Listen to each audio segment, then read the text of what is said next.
點解波爾多一路以嚟會係世界上最出名嘅產區？而佢又係靠啲咩秘密嘅方法滲透到世界上所有角落？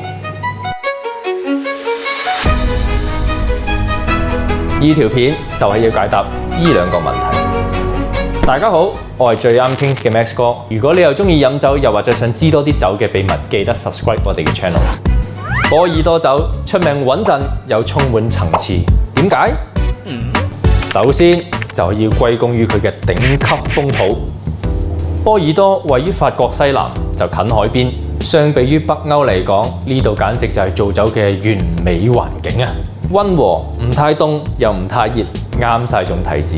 幾百萬年前，佢仲要係一片沼澤地，土壤嘅營養豐富，加上法國嘅主要河流加龍河經過咗呢一度，提供咗充足嘅水源，造就咗完美嘅釀酒環境。仲有關鍵嘅一點，波爾多比其他大產區相對平坦，所以葡萄園可以大片咁樣開發去量產提子。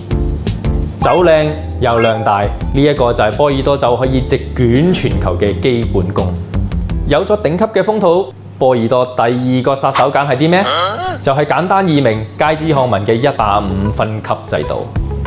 呢個分級就好似為咗人性而設一樣，人天生就係怕資訊過多。波爾多喺185年嘅時候就將紅酒同甜酒各自揀咗幾十間出嚟，分為1至5級。標準就只係睇市場嘅價值同埋名聲，簡單到爆啊！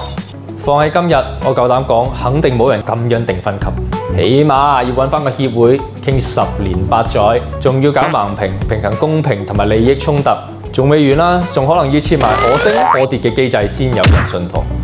但係當年葡萄酒市場其實競爭唔大，好多酒莊都只係僅夠過活啊！呢種簡潔到極點嘅分級，當然仲要靠政府嘅拍板先至推行到啦。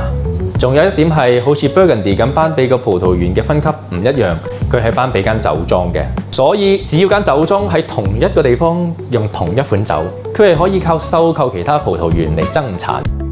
例如 Lafite，據聞啊，當年只係有5000箱嘅產量，但係今日已經去到3萬箱啦。再加上一級莊嘅地位穩如泰山，係一個銷售嘅保證。你話生意點可能唔好做呢？當然啦，呢啲機會都唔係屬於我噶啦。富可敵國嘅 Rothschild 家族早就已經喺19世紀收購咗2間1級酒莊 Lafite 同埋 Mouton， 並且持貨至今。佢哋嘅大錢真係種出嚟噶。講咗咁耐，佢有好嘅產品同好嘅分級，仲爭啲咩先成事？就係波爾多嗰套滲透全球嘅神秘銷售網絡 La Place de Bordeaux。古代交通唔發達，波爾多近海，理所當然成為港口。呢邊釀完酒，呢邊就喺碼頭做出口。由古羅馬時代1世紀已經開始種葡萄，到12世紀英國統治波爾多，呢度溫和嘅氣候吸引咗大班有權有勢嘅貴族過嚟，將波爾多酒變成炫富嘅神器，席捲全球。但係當年資訊並唔發達，波爾多酒界為咗效率最大化，創立咗一套獨一無二嘅 La Place de Bordeaux 嘅銷售系統。主要原因都係因為當時酒莊其實生存唔容易，科技落後，農業又有風險，佢哋咧忙於釀酒同埋管理葡萄園，根本就冇時間做銷售。於是就有一班聰明人睇中咗商機，成立咗啲中間人嘅機構，就幫酒莊賣酒，咁樣就形成咗 La Place 嘅雛形。酒莊就委託經紀 Courtier 就處理文件同埋物流，再賣俾數百間酒商 Négociant。呢班 Négociant 周圍揾客，聯繫全球，包括我哋 Kings Wine。有啲客就話直接同某間英國酒商買酒，但其實我同佢哋都一樣係一手貨源。呢幾百間 Négociant 就好似樹根咁樣，將波爾多嘅名莊散佈到世界上所有嘅角落。今日好似香港同日本呢一啲大市場，都有 Négociant 嘅代表係喺度駐場。所以咁多年嚟，呢一套系統真係證明咗會帶好多生意俾你哋嘅。好似美國嘅 Opus One、意大利嘅 Ornellaia、智利嘅 Amaviva， 呢啲非波爾多嘅名莊都加入咗 La Place， 有啲仲喺波爾多設埋 office， 揾埋法國人做高層，就係為咗借住呢個系統發揚光大。